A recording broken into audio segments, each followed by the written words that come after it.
Imagine a world teetering on the precipice of disaster. The year is 1939, and the memories of a devastating global conflict still linger in the air. A generation barely recovered from the horrors of the Great War, and still clinging to fragile hopes of peace, can only watch as the drums of war beat once again. In bustling cafes and smoky backrooms, anxious whispers of another conflict spread like wildfire.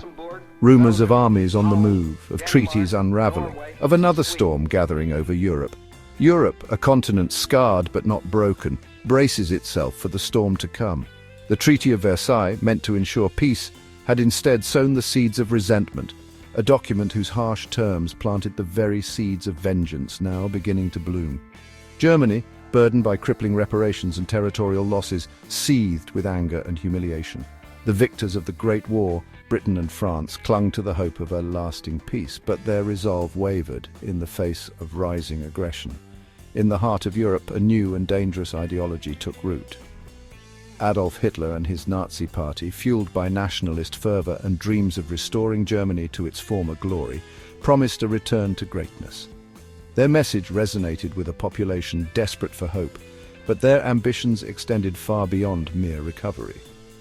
Meanwhile, in the vast expanse of Russia, another revolution played out. The Bolsheviks, led by the enigmatic Vladimir Lenin, had overthrown the Tsar and established the Soviet Union. Their communist ideology, a stark contrast to the capitalist West, promised a world without class or inequality. But their methods, often brutal and unforgiving, instilled fear and suspicion in the hearts of many.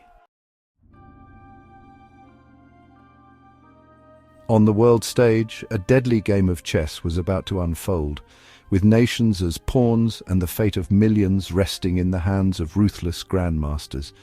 At the center loomed two towering figures, Adolf Hitler and Joseph Stalin. Adolf Hitler, the fiery demagogue driven by dreams of a thousand-year Reich. Joseph Stalin, the iron-fisted ruler of the Soviet Union, haunted by paranoia and the constant hunt for imagined enemies. In the West, Neville Chamberlain, the British Prime Minister, clung desperately to the hope of peace, determined to spare Europe another devastating war. Beside him stood Édouard Daladier, the wary French leader who shared Chamberlain's longing for stability but harbored deep mistrust of Hitler's every move.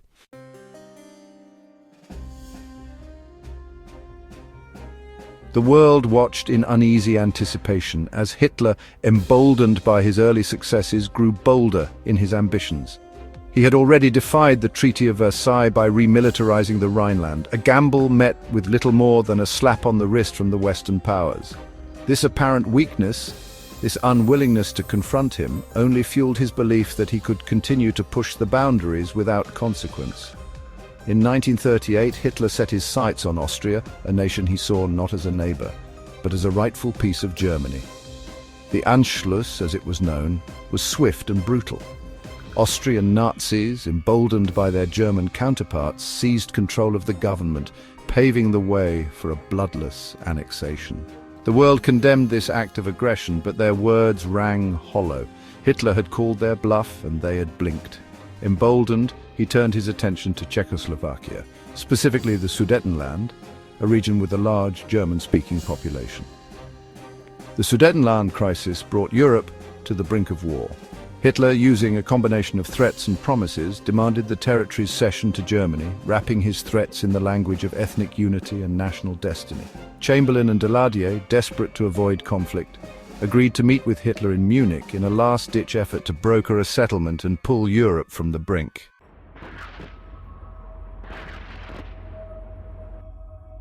As the world held its breath on the edge of chaos, Stalin watched the unfolding events in Europe with a mixture of disdain and calculation. The Soviet Union, battered from years of purges and internal upheaval, was not ready for another European bloodbath. Stalin knew it. His armies were hollowed out, his generals thinned by paranoia, his borders exposed. Yet Stalin could not ignore the growing threat posed by Nazi Germany. He had lived through the carnage of the First World War. He understood better than most the scale of destruction that loomed. He needed time to rebuild his army and strengthen his defenses. Moreover, Stalin harbored a deep distrust of the Western powers. He believed Britain and France would gladly watch Germany and the Soviet Union tear each other to pieces, waiting for the survivors to stagger from the wreckage so they could claim Europe for themselves. He was determined not to be used as a pawn in their game. As Hitler's aggression reached its fever pitch over Czechoslovakia, Stalin made a chilling, fateful decision. He would engage in secret negotiations with his ideological nemesis Adolf Hitler, resulting in the Molotov-Ribbentrop Pact, an agreement that sent shockwaves across the globe and set in motion a chain of events that would lead to the deadliest conflict in human history.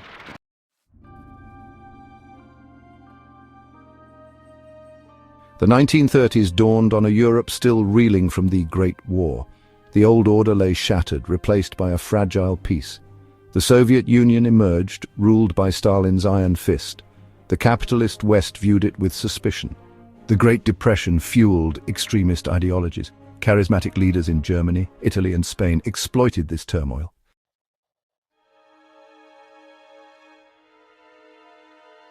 The Treaty of Versailles, signed in 1919, promised peace but unleashed chaos. What was meant to be the end of war became the prologue to new devastation. Its brutal terms crippled Germany, leaving a broken nation drowning in humiliation, poverty, and a rage that would not die. Across Europe, once mighty empires crumbled into chaos, their ruins stitched into unstable new nations doomed from the start.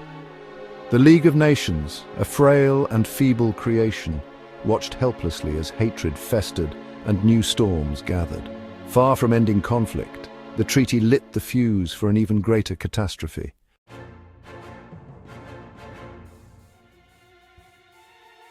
In the shattered world of the 1930s, economies collapsed, governments wavered, and the old order crumbled into dust.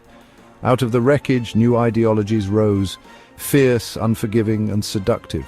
They promised salvation through unity, strength, and rebirth, but delivered chains, exploiting fear, anger, and despair.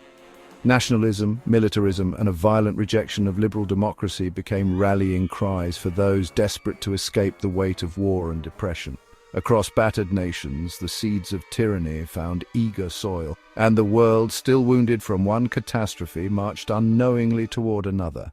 In the heart of a broken Germany, Adolf Hitler and his Nazi party rose, fueling their power with the nation's humiliation and despair. The Treaty of Versailles had planted the seeds of anger, and now, in the shadow of economic ruin, those seeds began to bloom. In 1922, Benito Mussolini and his fascist party seized control of Italy, vowing to restore the fractured nation to order and resurrect the glory of ancient Rome, while cloaking their rise in the dark allure of power and nationalism. Meanwhile, in the Soviet Union, Joseph Stalin's iron-fisted regime tightened its ruthless grip on power, casting a shadow of fear and control over every corner of the nation. These competing ideologies would collide in the blood-soaked battlefields of Europe and Asia, forever altering the course of the 20th century and shaping the fate of nations.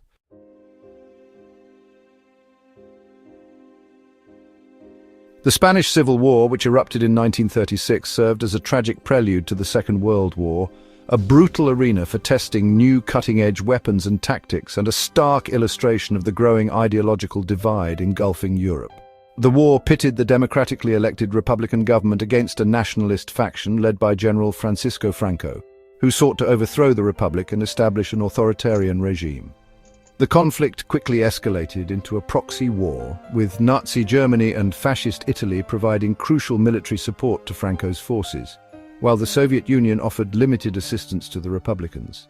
The Western democracies, bound by a policy of non-intervention, largely stood on the sidelines, their inaction emboldening the aggressors and contributing to the Republicans' eventual defeat.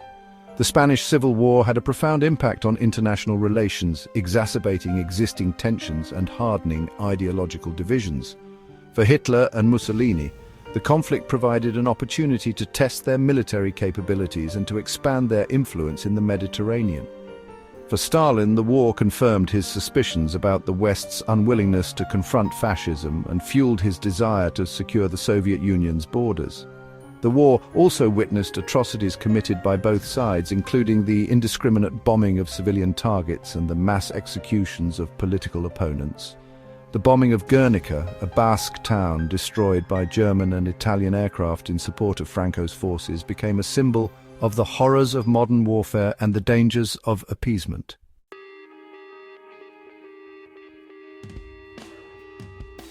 As the 1930s progressed, Europe was entangled in alliances and rivalries, each nation pursuing its own interests. The League of Nations failed to address aggression, and appeasement policies emboldened dictators. Germany under Hitler defied the Treaty of Versailles, rebuilding its military. The remilitarization of the Rhineland in 1936, the annexation of Austria in 1938, and the dismemberment of Czechoslovakia in 1939 were met with verbal condemnation.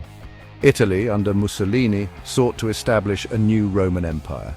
The Italian invasion of Ethiopia in 1935 and intervention in the Spanish Civil War showed Mussolini's ambitions. The Soviet Union, isolated and suspicious, strengthened its defenses. Stalin's purges decimated the Red Army's leadership, but the Soviet Union remained a formidable power. Britain and France clung to the hope of peace, pursuing appeasement. Their concessions emboldened aggressors and failed to prevent conflict. By the summer of 1939, Europe stood on the brink of disaster, the stage set for a global conflict that would reshape the world order.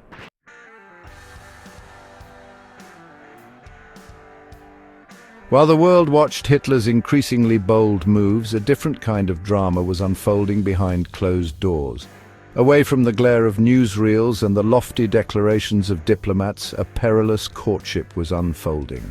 In the shadows, two of the 20th century's most ruthless regimes, Nazi Germany and the Soviet Union, circled one another like predators. Ideological enemies to the core, they regarded each other with icy suspicion. And yet, something darker bound them, a shared thirst for dominance and a ruthless grasp of realpolitik.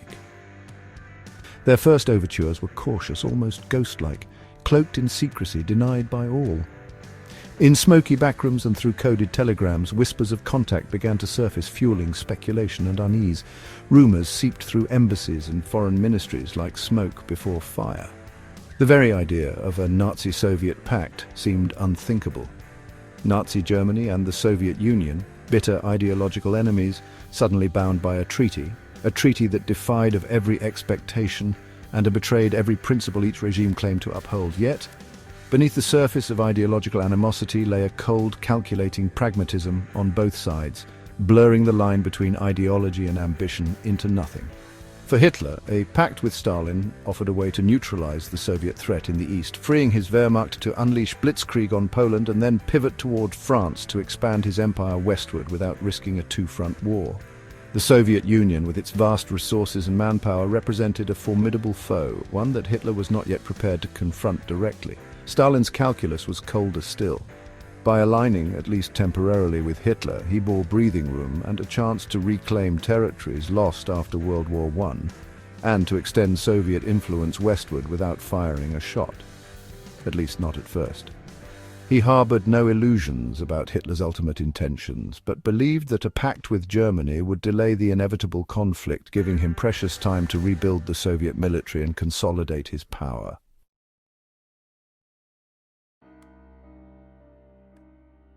The Molotov-Ribbentrop Pact, signed in the dead of night on August 23, 1939, was no act of madness. It was a ruthless masterstroke, a high-stakes gamble by two of the 20th century's most cold-blooded strategists.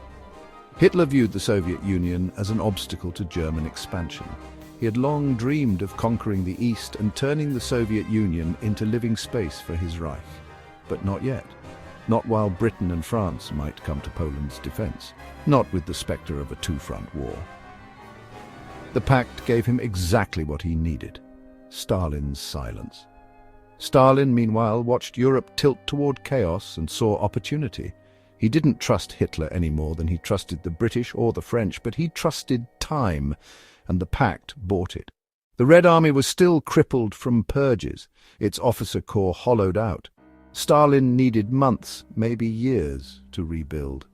In the meantime, the pact offered more than peace. It promised land, chunks of Poland, the Baltic states, Bessarabia, handed to him in secret clauses, inked behind closed doors. It was a pact built not on belief but on ambition and fear. The pact shattered illusions of containing German aggression. It was a marriage of convenience between two ruthless regimes cloaked in diplomatic formality. The pact was born of necessity and ambition. And when the news broke, it sent shockwaves across Europe. London and Paris were stunned. Warsaw stood alone. The pact was a calculated move, not madness. This wasn't peace, it was prelude. Within days, tanks rolled across the Polish border and the world was dragged into war. The Molotov-Ribbentrop Pact didn't prevent the storm, it unleashed it.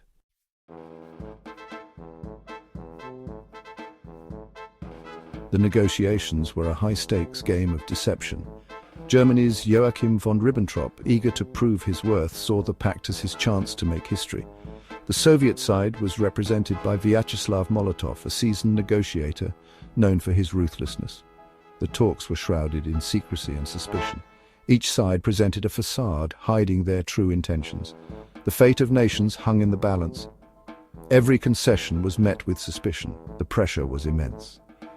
In the end, opportunism and mutual benefits overcame mistrust. The deal had devastating consequences for the world. The pact was a triumph of manipulation. It was a testament to the power of fear.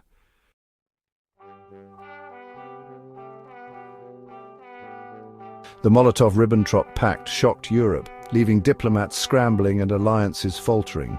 It was a non-aggression pact with a hidden agenda.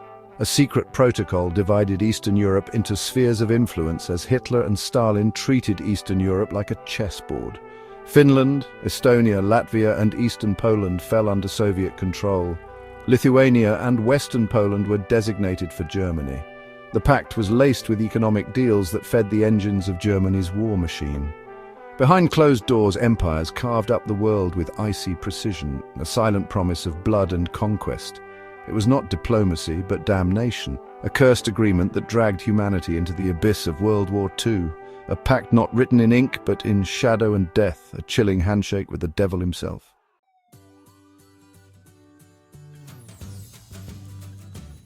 The announcement of the Molotov-Ribbentrop Pact sent shockwaves across the globe. Disbelief turned quickly to dread. For many, it was the grim confirmation that the age of totalitarian power was not just rising, it was aligning. The fragile peace that had held Europe together since the Great War crumbled overnight. In London and Paris, there was a sense of betrayal, not just by the Soviets, but by their own illusions. The pact laid bare the hollowness of appeasement and the failures of Western diplomacy. In political circles, it was a reckoning. The international communist movement, long tied to Moscow, was thrown into turmoil. Some clung to justifications, calling it a tactical necessity to preserve the Soviet state. But for many, it was a rupture too deep to mend. The Soviet Union, once seen as the bastion of revolutionary ideals, had signed a deal with the Nazi regime. Ideology gave way to raw geopolitical survival. The pact marked more than a shift in alliances. It was a turning point in history. It served as a brutal reminder of how quickly peace can collapse when ambition goes unchecked. Its legacy would echo for generations. Dissected in classrooms and war rooms alike, it stood as a cautionary tale, a symbol of cynical power politics at its darkest. And as Europe braced for war, the true cost of that handshake in Moscow was only beginning to unfold. Spheres of influence were nothing new in European diplomacy, but the Molotov-Ribbentrop Pact pushed the concept into brutal new territory. This wasn't influence. It was domination. It was the quiet erasure of borders, the cold denial of sovereignty. Newly independent nations, many barely recovered from the First World War, had no voice in their fate. They were parceled off like property, condemned by a map drawn in secret. For Hitler, the pact opened the door to war in the West without fear of a Soviet threat. For Stalin, it was a chance to stretch the Soviet frontier deep into Eastern Europe under the guise of strategic necessity. The power shift was immediate and ominous. Hitler moved with renewed confidence while the West reeled, unsure who to trust. The agreement didn't just shape the outbreak of World War II, it drove a wedge between the Soviet Union and the Western democracies that would never fully heal. The pact revealed a terrifying new model of power, not just occupation, but silent consent between tyrants. It laid the groundwork for decades of division, suspicion, and ideological conflict. In many ways, the Cold War began not in the rubble of Berlin but in the ink-stained shadows of Moscow. The Molotov-Ribbentrop Pact wasn't just a betrayal of diplomacy, it was the birth of a new, merciless order.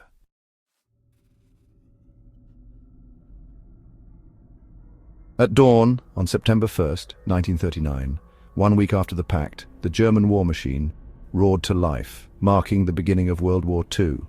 Tanks rumbled across the Polish border, Stuka dive bombers screamed through the skies, and columns of infantry stormed forward with brutal precision. In the shadowed heart of Poland, a valiant stand flickered against the encroaching darkness. Ensnared in the iron jaws of the Reich, the nation was pummeled from the west, its defenses shattering beneath the relentless, orchestrated fury of the German onslaught. While the world's gaze fixed on the Wehrmacht's advance, Stalin waited. Then, on September 17th, like a blade to the back, the Red Army swept in from the east. The Polish state was trapped, crushed between two ruthless giants. Any hope of coordinated resistance was extinguished.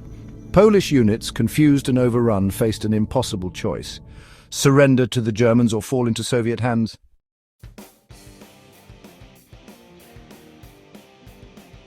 The ink on the Molotov-Ribbentrop Pact had barely dried when Soviet ambitions surged into motion. Under the cover of legality and vague promises of protection, the Red Army began its slow but relentless advance into Eastern Europe. First came the Baltics, Estonia, Latvia, and Lithuania. Diplomats were summoned, pressured, coerced. Treaties were signed under duress, allowing Soviet bases on their soil. In Finland, the Soviets met unexpected resistance. Stalin demanded territory near Leningrad, claiming it as a buffer zone. When Finland refused, the Winter War erupted. Soviet troops poured across the border in November 1939, expecting a swift victory, but the Finns fought with fierce determination, dragging the Red Army into a brutal snowbound conflict. Though vastly outnumbered, they inflicted heavy casualties, and the world took notice. The Soviets eventually prevailed through sheer weight, but it was a costly and humiliating campaign that exposed the weakness of Stalin's purged military machine.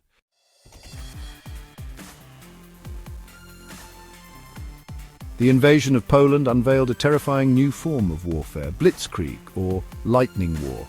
Unlike the grinding stalemates of World War I, blitzkrieg was built on speed, precision, and shock. It was a military revolution, a deadly symphony of tanks, mechanized infantry and air power, all working in ruthless coordination. It was a departure from World War I's trench warfare. Blitzkrieg wasn't just a tactic, it was a shockwave. And in September 1939, the world would see for the first time how devastating modern mechanized war could be. Panzer divisions surged forward, punching deep holes through enemy lines. Mechanized infantry followed fast, exploiting every breach before defenders could regroup.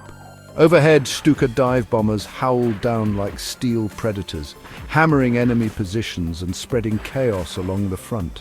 Fighter aircraft roamed the skies, sweeping aside resistance and protecting the advancing ground forces. The effect was overwhelming. The Polish army, still preparing for a war more like the last, was caught off guard. Defensive lines buckled. Communications collapsed. Within days, Poland's ability to mount a coordinated defense disintegrated under the weight of the German assault.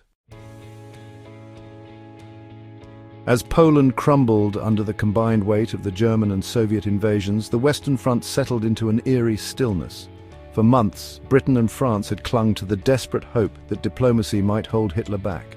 But invasion obliterated all lingering illusions, thrusting Britain and France into a resolute declaration of war against Germany on September 3, 1939. Their united stand, a defiant cry against the encroaching darkness. However, despite their declarations, the Western powers were slow to act as neither Britain nor France launched a meaningful offensive to aid Poland. The French army made a limited advance into the Saar region, but quickly halted. The British, still mobilizing, sent no forces to the continent immediately. Leaders were paralyzed by indecision. This period would come to be known as the Phony War, months of uneasy waiting along the Western Front as Allied forces braced for an attack that hadn't yet come. while Poland was left to fight and fall alone. To many, it felt surreal, a war declared but not yet fought. Newspapers reported daily on the conflict, yet Western Europe remained largely untouched by combat. Meanwhile, in the east, Poland was dismembered, cities burned, refugees fled, and resistance collapsed. But beneath the surface, the phony war was no peace. It was a fragile, temporary pause, a lull before the next devastating wave.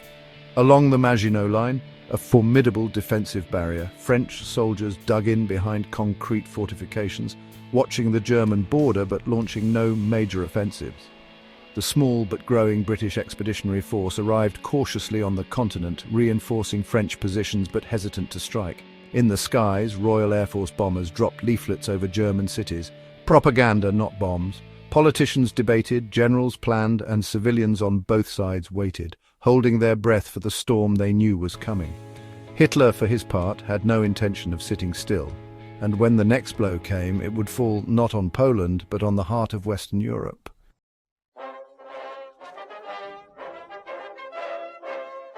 By the summer of 1941, the Molotov-Ribbentrop Pact, the cold, cynical alliance between Nazi Germany and the Soviet Union, was unraveling with terrifying speed.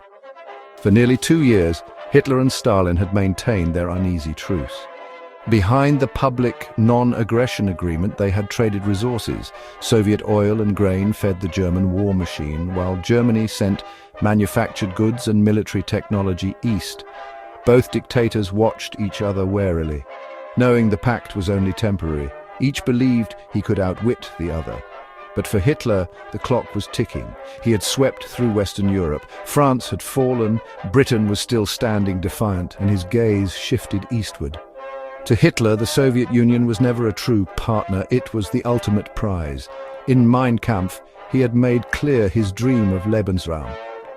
Living space in the east, carved out of Soviet lands where Germany's empire would stretch. The Molotov-Ribbentrop Pact had served its purpose.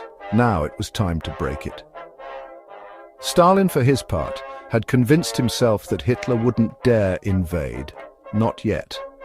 Despite warnings from his generals, from British intelligence, even from German deserters, Stalin clung to the belief that the pact still protected him. He believed he had time to rebuild, to prepare. But on June 22, 1941, Hitler shattered that illusion.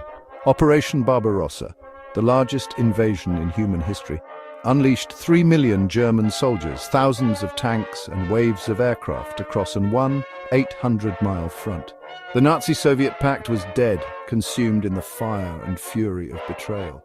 The unraveling of the pact marked a new, even bloodier phase of the war. It transformed the conflict from a European struggle into a true global cataclysm.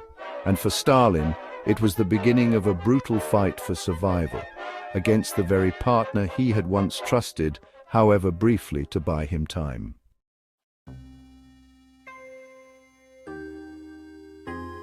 The Molotov-Ribbentrop Pact left behind a dark and tangled legacy, one that would haunt Europe long after the guns of World War II fell silent. Its immediate impact was unmistakable. It enabled the destruction of Poland, the subjugation of the Baltic states, and the plunge of Europe into global war. But its deeper legacy ran far beyond 1939. The pact exposed the ruthless pragmatism of totalitarian regimes. Ideology mattered less than raw power, less than land, less than survival. For Stalin, the pact bought time, but at a terrible moral cost. The Soviet Union's cooperation with Nazi Germany shattered the image of the USSR as the champion of anti-fascism. Communist movements across Europe splintered, disillusioned by Moscow's cynical embrace of Hitler.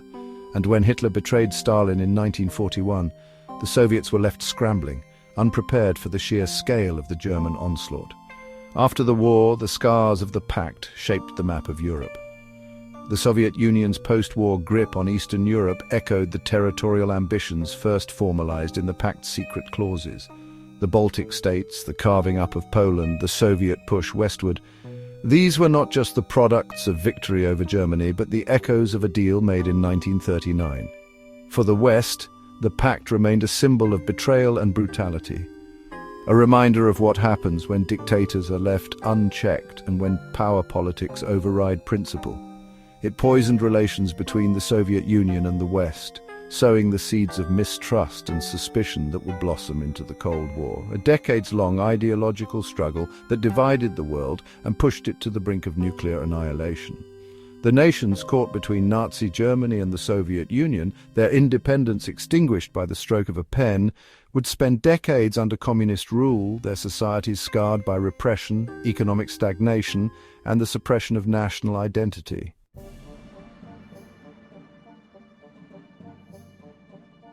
In the countries carved up by the Molotov-Ribbentrop Pact, the memory of that agreement remains raw, bitter, and deeply ingrained in national identity. For Poland, the pact symbolizes betrayal and catastrophe. It marked the brutal end of the Second Polish Republic, splitting the nation between two invading powers and setting the stage for years of occupation, mass murder, and political subjugation. Even after the war, when Poland fell under Soviet influence, the memory of that 1939 betrayal lingered, a painful reminder that both Germany and the Soviet Union had once treated Polish sovereignty as expendable. In the Baltic states, Estonia, Latvia, and Lithuania, the pact is remembered as the start of a long nightmare. Though they initially retained a thin veneer of independence after Soviet troops arrived, they were fully annexed into the USSR by 1940. For decades, the secret protocols of the pact were denied by the Soviet government, but locals knew the truth. Their loss of freedom had been sealed in Moscow behind closed doors, without their voice or consent. The memory of this betrayal fueled Baltic independence movements in the late 20th century and remains a central part of national remembrance today. For Finland, the pact is tied to the trauma of the Winter War, where a small determined nation fought off Stalin's aggression after refusing to surrender its territory. Though Finland lost land, it preserved its independence, and the conflict left a powerful mark on Finnish national pride, a testament to resistance in the face of great power betrayal. Even in Russia, the pact's memory is complicated.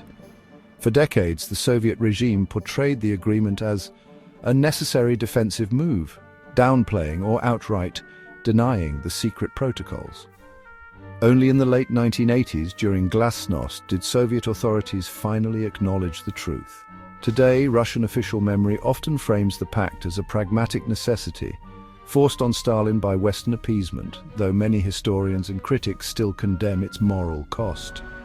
Across these nations, August 23rd, the date the pact was signed, has been marked in recent decades as the European Day of Remembrance for victims of Stalinism and Nazism, a solemn recognition of the millions who suffered under the shadow of that infamous deal.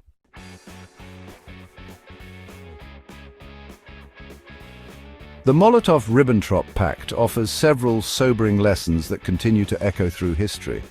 First, appeasement and wishful thinking can be deadly. Western leaders underestimated both Hitler's and Stalin's ambitions, believing diplomacy or delay might contain them, when in reality it only bought time for their aggression. Second, totalitarian regimes will abandon ideology when power is at stake. Despite their deep ideological hatred, Nazi Germany and the Soviet Union proved willing to cooperate when it served their strategic aims, showing that ruthless pragmatism can override any proclaimed principles. It serves as a warning that alliances, even the most unlikely, can reshape the world in sudden, devastating ways. Third, secret deals between great powers almost always come at the expense of smaller nations. The pact's hidden protocols carved up Eastern Europe without the input or consent of the people whose fates were decided, leaving lasting scars on the region.